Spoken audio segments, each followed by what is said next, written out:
రాష్ట్రం ఆర్థికంగా బాగా లేదు, అప్పు పుడతలేదు, అనా పైసా ఎవడు ఇస్తలేడు.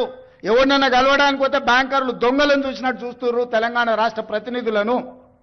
ఎవడు ఢిల్లీకి పోతే అపాయింట్మెంట్ కూడా ఇస్తలేడు, వీడు వస్తే చెప్పులు కూడా ఎత్తుకపోతాడేమో అన్నట్టుగా ఆ పరిస్థితి ఉంది దేశం ముందల.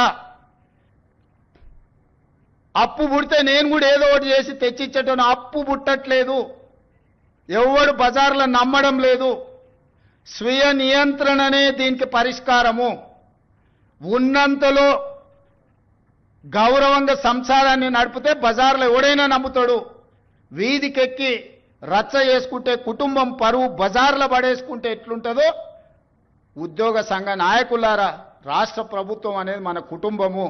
ఈ పరువును బజార్లో మీరు పడేస్తాము అని అంటే కుటుంబ పెద్దగా వద్దు అని నేను విజ్ఞప్తి చేస్తున్నా.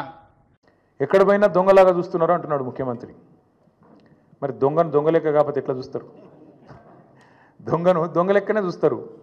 నోట్ల కట్టలతో దొరికిపోయిన దొంగను ఖచ్చితంగా దొంగనే అంటారు, దొంగనే చూస్తారు.